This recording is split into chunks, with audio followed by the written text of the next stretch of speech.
This is Tom Duty, middle-aged American living in New Jersey near the Lincoln Tunnel. If you were to visit my website, you would type Howdy Doody into Google. You'll find the correct spelling of the famous puppet. You then combine Tom Duty in a Google search for my site. Postmates advanced training. With this series of videos, I am soliciting people to begin Postmates. Put my name as the person who referred you. Hearsay, exclusively hearsay, tells me I will earn an incentive if the people referred by me are successful.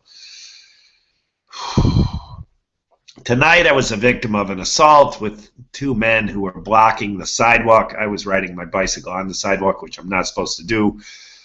They denied me passage, escalated. Their dogs got tangled in among my wheels, and I had my back against the wall with a hand on my throat. They called the police. I called the police. We did police reports, talked about doing police reports. The police kind of talked us both parties out of it. Anyways, I'm not ready to talk more about it. I'm still shaken. I'm going to share my screen, however, and read something I wrote yesterday. Now, an event of yesterday I wrote this morning. I omitted it yesterday kind of because I wasn't ready to tell it, sort of like this assault that I'm not ready to tell tonight. It's too fresh. Sort of have to sort it out, and that's exactly what I did this morning when I got to this morning from a barrio cafe called La Gran Via. After I wrote it, I titled this Foolish City Dog Man. So this is an event as of yesterday. I wrote this morning. I'm sharing an elevator with a man about my age who appears emotionally distressed, with a parent age about a decade my senior, and his little city dog like him, anxious, ailing, and appeared elderly. The man voiced some call for help, bringing the doorman to the elevator, who made a pitiful attempt to have me switch to the service elevator. Until my work as a Postmates delivery pro, I was not aware of the architectural design efforts in modern buildings to accommodate servants. But they exist, even in some of the most modern buildings. Even the most generous designs collide with reality and produce no detectable segregation between residents and servants as it relates to the army of people like me delivering food. Even the best designed and managed building that successfully divert me to the service infrastructure always fail at getting me to exit the building by retracing my steps. I always exit the easiest way, which reliably is the resident exit. And even the most hostile staff surrenders as I pass through the lobby. The man and his city dog made an earnest attempt to separate himself from your delivery, but he failed. Seeing the size of the delivery business and calling it an army of delivery people is exaggerated for narrative effect, but saying a lot of people use their money to segregate themselves from down status people is factual.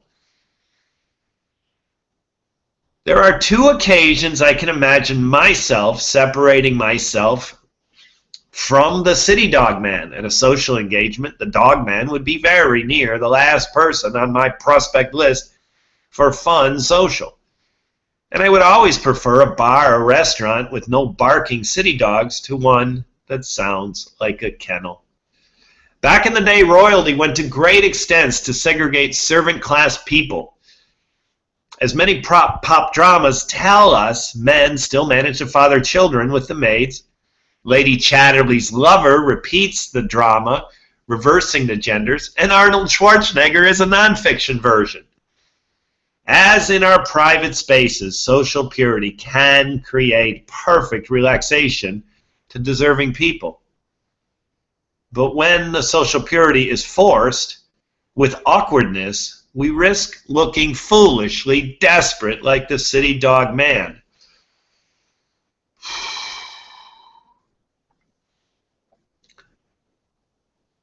On to Twitter. I moving into the city 12 hours ago. That's when I wrote the post on my way into the city, foolish city dog man. I wrote that and posted it 10 hours ago. Then I get into the city and I go green, and within seconds, and I mean seconds, my phone rings. That's the phone number for the fleet support people. This man was in Los Angeles. I do ask on occasion. So far I have Tennessee, San Francisco, and Los Angeles.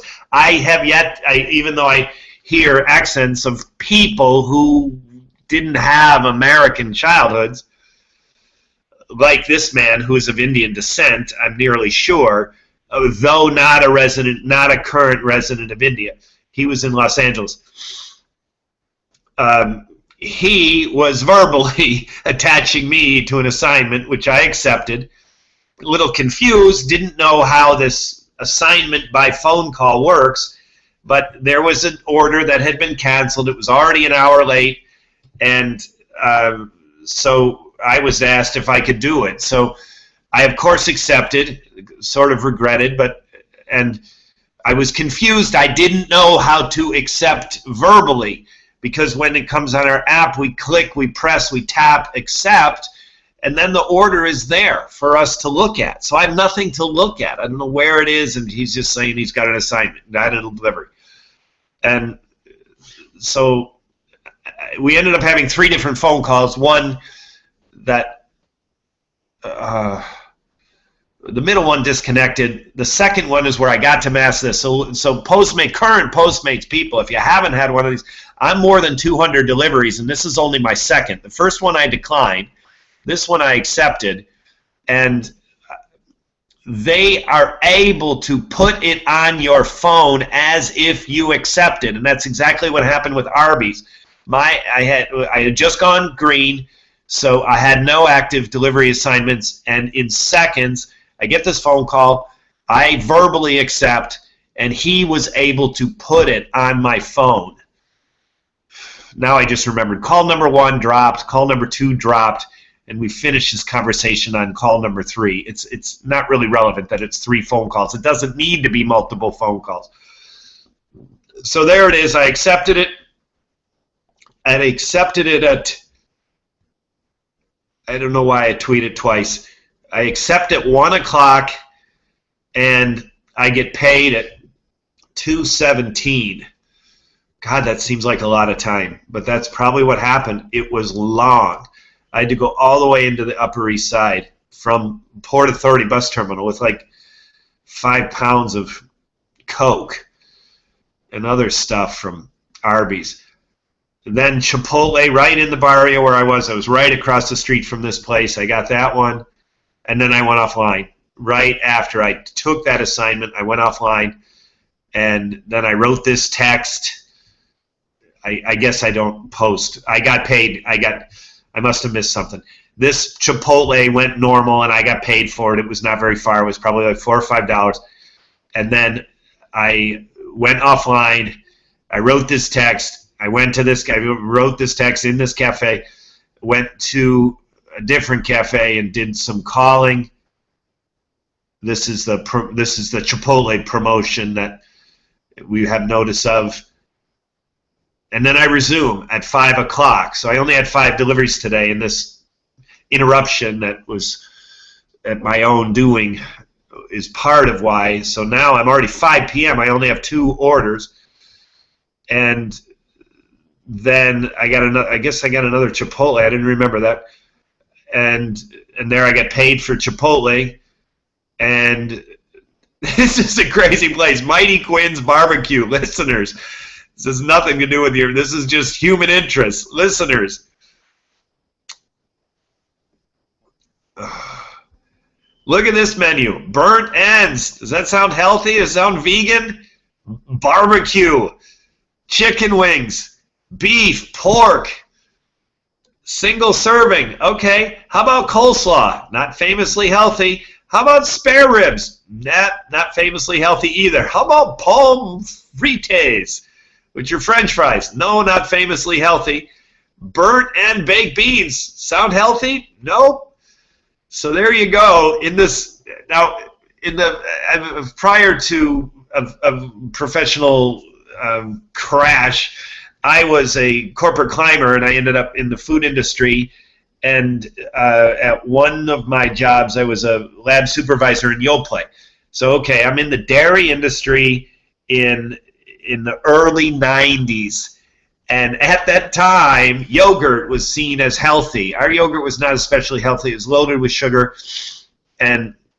But sugar wasn't the demon back then. It was fat. So we started having lower fat products in our, well, simultaneously, premium ice creams, which were the highest fat that had ever been put in ice cream, were killing it. So this health thing is already starting to look a little schizophrenic.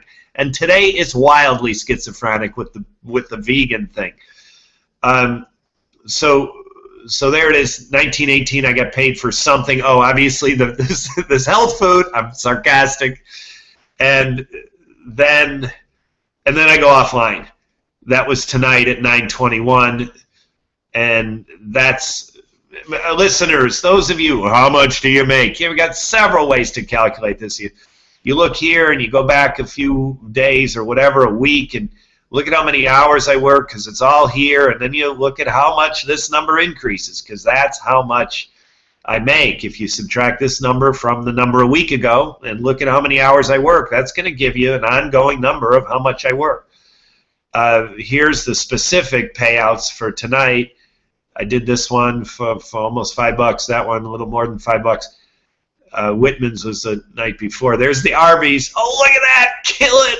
I get $6.21. That was a $16 delivery. They got their food at least 2 hours after they ordered. So, listeners, Postmates people, anyone, listen to what's happened here. This was disastrous service. I got paid $10.49. Postmates gets a couple of bucks of the delivery fee themselves. So there's a $12 delivery fee. They also tip $6.21 on really bad service. This was, they were supposed to get it in an hour and 15 minutes, and it was probably closer. It was certainly beyond 2 hours and maybe 2 hours and a half. But this, listeners, please understand this Arby's payout. If you listen to me tonight from the beginning, I talked about how I got that call. It was disastrous. The person before me had taken Arby's, burnt an hour on it, and then canceled. So by the time they found me, because I came into the zone, I went green, and they called me instantly, then I, get on a bike, and I get up there. It was a difficult order, doing the drinks at Arby's. They're self-serve. It's not easy. It took a lot of time. They finally got their food. Well, it was, they got their food late. This is a late lunch, and a lot of the lateness is assigned to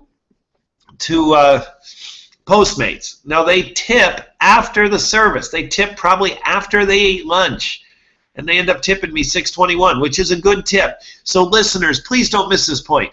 This is people saying, I'm calling this a generous tip. $6.21 doesn't sound like a lot of money, but that is a generous tip. They are saying with their tip that they are saying thank you for the service, and the service was shitty. It was late, and it's Arby's. I mean, whatever. This is a testimony to how awesome the service is.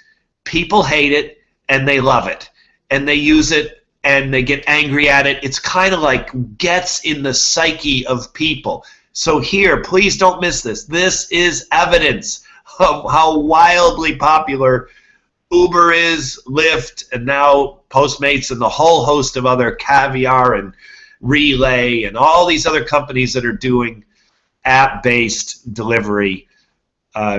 This is a testimony to why they're so popular, because for some unexplained reason, people are happy even when it's bad.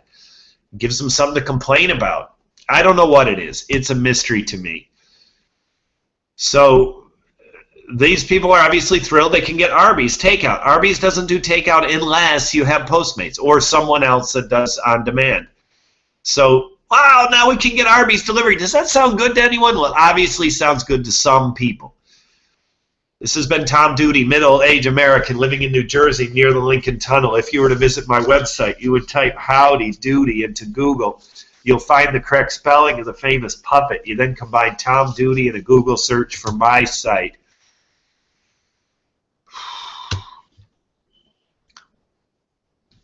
So yet to come is my account of this, me being a victim of an assault. It was really a tough night. It was emotional for me.